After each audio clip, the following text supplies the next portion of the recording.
the thing that Ralph did, I think about this not infrequently, what made Ralph so remarkable?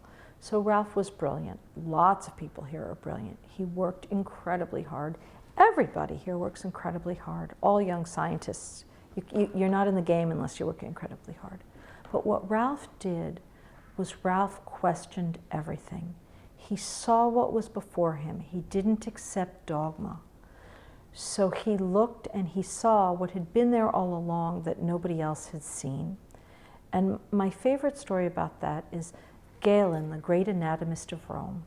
So Galen, who was the great anatomist of Rome, was not allowed to dissect humans. When he worked in Rome, that wasn't allowed. So all of his anatomic drawings, which were the definitive anatomic drawings for over 1,000 years, were done looking at old world monkeys.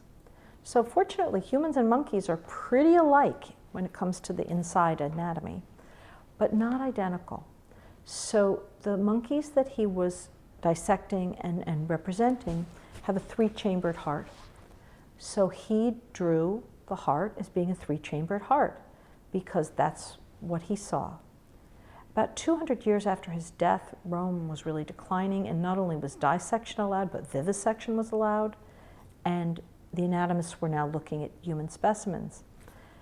For over 1,000 years, the human heart was still drawn as 3-chambered, because Galen had drawn it that way, thus must it be.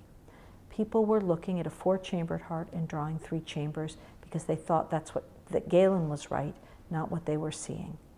And you don't ever want to be that person drawing the 3-chambered heart.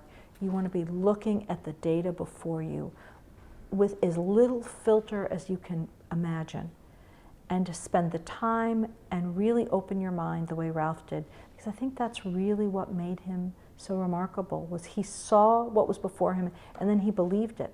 I often think if it had been me, other people would say, oh no, those were funny macrophages. That's nothing different. And I might have gone along with it when I was a young person. But not Ralph. He was the person who had the courage of his own observations. And I think that's the most important lesson. There are many others. He was kind, he was good to his colleagues, he was generous in ways that very few people are generous with publication and every other scientific way, and every human way.